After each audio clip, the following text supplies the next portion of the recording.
যে কোনো দেশের হস্তক্ষেপ নিয়ে বাংলাদেশ আপত্তি জানালে পাশে থাকবে চীন, ব্রিফিংয়ে রাষ্ট্রদূত। প্রধানমন্ত্রীর সফরে উন্নতি হয়েছে কৌশলগত সম্পর্ক। বিনিয়োগ ও পর্যটক আকৃষ্টে ভিসা পলিসি সহজ করছে সরকার। মন্ত্রী পরিষদের বৈঠকে কমিটি গঠন। নজরুল বর্ষের উদ্বোধন করলেন প্রধানমন্ত্রী। সৃষ্টিকর্ম ছড়িয়ে দেওয়ার আহ্বান। 12 কেজি এলপিজি সিলিন্ডারের দাম কমল 350 টাকা। নতুন দর 1528। বেঁধে দেয়া মূল্যে বিক্রির দাবি ব্যবসায়ের। না মানার অভিযোগ গ্রাহকের। কোম্পানির নতুন রেটে আমরা এত কম দরে, তাহলে আমরা পাবলিক এত কম ধরবো। নতুন রেটের মালটা পাইনি এখনো। ডিলাররাই কমেন, আমরা কি কমাম? 2 দিন একদিন থাকবো, আবার দেখা যায় ওই শাবক দামে যাবে, যেন নির্ধারিত দামের চেয়ে বেশি দামে বিক্রি না হয়। বিদ্যুতের ব্যবহার একই থাকলেও 2 থেকে 3 গুণ বাড়তি বিল। আর্থিক ক্ষতিতে গ্রাহক, খতিয়ে দেখার নির্দেশ। যে কোনো দেশের হস্তক্ষেপ নিয়ে বাংলাদেশ আপত্তি জানালে চীন পাশে থাকবে বলে জানিয়েছেন দেশটির রাষ্ট্রদূত। ঢাকা বেইজিং সমঝোতা সই হওয়ায় তিস্তা প্রকল্পে বাংলাদেশকে বেইজিং সহায়তা দেবে বলেও জানিয়েছেন তিনি। প্রধানমন্ত্রী তারেক রহমানের চীন সফর নিয়ে ব্রিফিংয়ে এসব কথা বলেছেন চীনা রাষ্ট্রদূত। প্রধানমন্ত্রী তারেক রহমানের চীন সফরের পর বাংলাদেশ চীন সম্পর্ক নতুন কৌশলগত উচ্চতায় পৌঁছেছে বলে দাবি করেছে বেইজিং। বৃহস্পতিবার সকালে সফর নিয়ে রাজধানীর চীন দূতাবাস সংবাদ সম্মেলনের আয়োজন করে। রাষ্ট্রদূত ইয়াওয়েন বলেন, তিস্তা নদীর সমন্বিত ব্যবস্থাপনা ও পুনরুদ্ধার প্রকল্প বাংলাদেশের নিজস্ব প্রকল্প। জানান, এর টেকসই বাস্তবায়নে বৈজ্ঞানিক সম্ভাব্যতা সমীক্ষায় সরাসরি সহযোগিতা করবে চীন সরকার। অতীতে কোম্পানির সঙ্গে সমঝোতা স্মারক স্বাক্ষর হয়েছিল জানিয়ে রাষ্ট্রদূত বলেন, 2 দেশের সরকারের মাধ্যমে তিস্তা প্রকল্পে কাজ করবে চীনের বিশেষজ্ঞরা। The MOU is between Chinese companies and yes, Bangladesh government agencies. But what I refer to, the cooperation is G2G. It's between 2 governments. We are pursuing now is the top experts from Chinese government and the Bangladesh government who will work together to come out with a feasibility study, to sustain the test of time. Bangladesh চীন Myanmar অর্থনৈতিক করিডোরকে আঞ্চলিক সংযোগের নতুন সুযোগ হিসেবে বর্ণনা করেন ইয়াওয়েন। ভবিষ্যতে ভারত সহ যে কোনো দেশ এই উদ্যোগে যুক্ত হতে চাইলে চীন তাকে স্বাগত জানাবে বলেও জানান তিনি। 2 leaders already agreed we'll have this economic corridor. Now it's up to us to materialize. This cooperation is not end of the game. Other countries, if they're ready, definitely we are open. 2 দেশের পররাষ্ট্রমন্ত্রী পর্যায়ে কৌশলগত এবং সম্ভাব্য 2+2 সংলাপ চালুর বিষয়ে আলোচনা হয়েছে বলেও জানান রাষ্ট্রদূত। বলেন, বেইজিংয়ের পররাষ্ট্রনীতি অনুযায়ী বৈশ্বিক যে কোনো হস্তক্ষেপে বাংলাদেশের আপত্তিতে পাশে থাকবে চীন। China support Bangladesh to object any foreign intervention. So that is our policy ever since, in the last 50 years. Global development initiative GDI, Mongla বন্দর আধুনিকায়ন, চট্টগ্রাম অর্থনৈতিক ও শিল্পায়ন, কৃষি, গণমাধ্যম, কারিগরি শিক্ষা এবং সবুজ উন্নয়ন সহ প্রধানমন্ত্রীর সফর বাংলাদেশে চীনা বিনিয়োগের নতুন সুযোগ তৈরি করবে বলে মন্তব্য করেন ইয়াওয়েন। মিয়ানমারের রাখাইনে ব্যাপক বিমান হামলা চালিয়েছে জান্তা বাহিনী। এতে বেসামরিক নাগরিক হতাহতের আশঙ্কা করা হচ্ছে। অন্যদিকে সাগাইং অঞ্চলের বিদ্রোহী গোষ্ঠীগুলোর নিজেদের মধ্যকার রক্তক্ষয়ী কোন্দলে প্রাণ হারিয়েছেন বেশ কয়েকজন। মিয়ানমারের রাখাইন রাজ্যের বুথিডং উপজেলায় বেসামরিক নাগরিকদের লক্ষ্য করে আবারও বিমান হামলা চালিয়েছে জান্তা বাহিনী। যুদ্ধবিমান থেকে শহরের আশপাশের গ্রামগুলোতে মুহুর্মুহু বোমা ফেলেছে সেনারা। মাত্র কয়েক ঘন্টার ব্যবধানে অন্তত 10টি শক্তিশালী বোমা নিক্ষেপ করা হয়েছে বলে জানান বাসিন্দারা।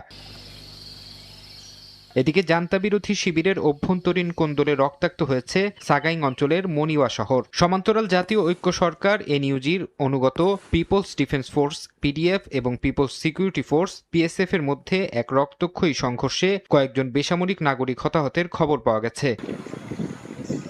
এমন চতুর্মুখী সহিংসতা ও জান্তা সরকারের বাধ্যতামূলক সামরিক নিয়োগ আইন থেকে বাঁচতে দলে দলে দেশ ছাড়ছেন মিয়ানমারের নাগরিকরা। জাতিসংঘের অভিবাসন বিষয়ক সংস্থা IOM এর সাম্প্রতিক প্রতিবেদনে বলা হয়েছে, চলতি বছরের প্রথম 4 মাসেই প্রায় 6,87,000 মিয়ানমার নাগরিক প্রতিবেশী থাইল্যান্ডে প্রবেশ করেছেন। মিয়ানমারের সামরিক অভ্যুত্থান পরবর্তী সংঘাতে এ পর্যন্ত 1 লাখের বেশি মানুষ নিহত হয়েছেন বলে জানিয়েছে সংঘাত পর্যবেক্ষণকারী সংস্থা ACLED। বিশ্লেষকদের মতে এটি বর্তমানে এশিয়ার অন্যতম প্রাণঘাতী সংঘাত, যেখানে প্রকৃত প্রাণহানি আরও বেশি হতে পারে। জাতিসংঘের তথ্য অনুযায়ী এই সহিংসতার জেরে 37 লাখের বেশি মানুষ বাস্তুচ্যুত হয়েছেন এবং তীব্র খাদ্য সংকটে ভুগছেন প্রতি 5 জনের একজন, যার নেতিবাচক প্রভাব পড়ছে প্রতিবেশী দেশগুলোতেও। বিদেশিদের বাংলাদেশে আসা যাওয়ার ঝামেলা কমাতে ভিসা পলিসি সহজ করছে সরকার। এ লক্ষ্যে অর্থমন্ত্রীর সভাপতিত্বে মন্ত্রিপরিষদ কমিটি গঠন করা হয়েছে বলে জানিয়েছেন মন্ত্রিপরিষদ সচিব। বিকেলে প্রধানমন্ত্রীর সভাপতিত্বে সচিবালয়ে মন্ত্রিপরিষদের বৈঠক অনুষ্ঠিত হয়। এরপর বৈঠকের সিদ্ধান্ত নিয়ে সাংবাদিকদের ব্রিফ করেন ডক্টর নাসিমুল গনি। এ সময় তিনি জানিয়েছেন, বিদেশি বিনিয়োগ, কূটনৈতিক ভারসাম্য বজায় রাখা সহ বিভিন্ন ক্ষেত্রে লাভবান হতে এই পলিসি সহজ করা প্রয়োজন। এক্ষেত্রে সংশ্লিষ্ট মন্ত্রণালয়গুলো মন্ত্রিপরিষদ কমিটিকে বিভিন্নভাবে সহায়তা করবে বলে উল্লেখ করা হয়। এদিন বৈঠকে 5টি ভিন্ন বিষয়ে আলোচনা হয়, যা এখনও চূড়ান্ত হয়নি বলে জানান সচিব। 2006 সালে জারিকৃত ভিসা নীতিমালা সংশোধন করে ভিসা পলিসি 2026-এর খসড়া পরিমার্জনের জন্য মাননীয় অর্থমন্ত্রীর সভাপতিত্বে একটি মন্ত্রিসভা কমিটি গঠন করা হয়েছে। স্বরাষ্ট্র মন্ত্রণালয় এই কমিটিকে সার্বিক সহায়তা প্রদান করবে। আন্তর্জাতিক পরিমণ্ডল দেখা যাচ্ছে যে আমাদের কিছু জায়গায় দরকার বেশি, সেখানে তার একজন ব্যবসায়ী যদি আসে আমার জন্য সুবিধা, সেই দেশে ইনভেস্ট করতে পারবে। তো এই নিরিখে এই বোধটা আমাদের হয়েছে, সে কারণে আমরা এই গভর্নমেন্ট চাচ্ছে যে একটা ইকোনমিক থ্রাস্ট হোক। 12 কেজি এলপিজি সিলিন্ডারের দাম 357 টাকা কমিয়ে 1528 টাকা নির্ধারণ করেছে বিইআরসি। জাহাজ ভাড়া কমলে দাম আরও কমানো সম্ভব বলে জানায় সংস্থাটি। নির্ধারিত দামে এলপি গ্যাস বিক্রির কথা জানান বিক্রেতারা, তবে দাম কমলে বাজারে তার প্রভাব পড়ে না বলে দাবি গ্রাহকের। গেল মাসের তুলনায় আরও এক ধাপ কমল এলপি গ্যাসের দাম। সংবাদ সম্মেলন করে এ তথ্য জানিয়েছেন Bangladesh energy regulatory commission BERC chairman. তিনি জানান, আন্তর্জাতিক বাজারে এই জ্বালানি পণ্যটির দাম কমায় দেশের বাজারেও মূল্য সমন্বয়ের উদ্যোগ নেওয়া হয়েছে। ঘোষণা দেওয়া হয় 12 কেজি সিলিন্ডারের দাম কমেছে 357 টাকা। নতুন মূল্য নির্ধারণ করা হয়েছে 1528 টাকা। প্রতি কেজি এলপিজির মূল্য, যেটি জুন মাসে ছিল 157.06 টাকা, এটি জুলাই মাসে এসে হয়েছে 127.30 টাকা, অর্থাৎ কেজি প্রতি কমেছে 29.76 টাকা। আমরা যে দেখব, এটা আপনি যেটা বলছেন, যেন নির্ধারিত দামের চেয়ে বেশি দামে বিক্রি না হয়। তবে সরকার নির্ধারিত এই মূল্যে বাজারে পণ্যটি না মেলার অভিযোগ আছে গ্রাহকদের। বিক্রেতারা বলছেন, সরকার বেঁধে দেওয়া দামেই এলপিজি সিলিন্ডার বিক্রি করছেন তারা। কোম্পানির নতুন রেটে আমরা এত কম ধরে, তাহলে আমরা পাবলিকের তো কম ধরবো। আমাদেরকে বলছে যে গ্যাসের দাম আসলে কমছে, আমরাও শুনছি, এখন আমরা ওই নতুন রেটের মালটা পাইনি এখনো। ক্রেতাদের কথাতে সেই পুরনো আক্ষেপ। তাদের অভিযোগ, নির্ধারিত মূল্যের চেয়ে বেশি টাকায় কিনতে হয় গ্যাস। দাম কমার প্রভাব নেই বাজারে। দাম যদি বাড়ে 1 টাকা, ওরা আরো 5 টাকা বেশি বাড়ায় সব জায়গায়। এটা কমায় না তো, এটা করে ডিলাররা কমায় না, আমরা কি কমাম? বাজার পরিস্থিতি নিয়ন্ত্রণে সরকারকে আরো সজাগ থাকার দাবি সাধারণ ক্রেতাদের। 75 হত্যার ঘটনায় জাসদ সভাপতি হাসানুল হক ইনুর সম্পৃক্ততা পাওয়া গেছে বলে জানিয়েছেন চিফ প্রসিকিউটর। বলেন, চলতি মাসের শেষের দিকে ওই মামলার তদন্ত প্রতিবেদন ও চার্জশিট দাখিল করা হবে। জুলাই অভ্যুত্থানে মানবতা বিরোধী অপরাধের মামলায় গত 30 জুন জাসদ নেতা ও সাবেক তথ্যমন্ত্রী হাসানুল হক ইনুর বিরুদ্ধে রায় দেন আন্তর্জাতিক অপরাধ ট্রাইব্যুনাল। রায়ে তাকে 10 বছরের কারাদণ্ড দেওয়া হয়।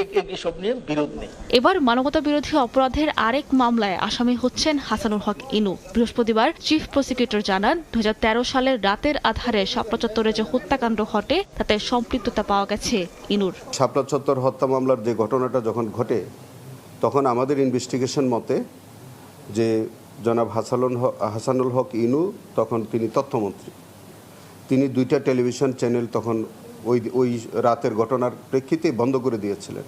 তৎকালীন তথ্যমন্ত্রীর নির্দেশে কিন্তু এই ঘটনাটা ঘটেছে। তার বিরুদ্ধে ইতিমধ্যে সাক্ষ্য প্রমাণ এসছে। সেই ঘটনার মধ্যে পুলিশের ঊর্ধ্বতন কর্মকর্তারা, রেবেল লোক, পুলিশের লোক, তারা কিন্তু সেখানে তাদের একটি পার্টিসিপেশন ছিল। এই মামলার তদন্ত প্রতিবেদন চলতি মাসের শেষ সপ্তাহে দাখিল করা হবে বলেও জানান চিফ প্রসিকিউটর। এই মাসের মধ্যেই আশা করি রিপোর্টও পেয়ে যাব এবং ফর্মাল চার্জ আমরা দাখিল করে দেব। রাজনৈতিক পট পরিবর্তনের পর গেল বছরের 26 নভেম্বর শেখ হাসিনা সহ 50 জনের বিরুদ্ধে ট্রাইব্যুনালে অভিযোগ দায়ের করে হেফাজতে ইসলাম।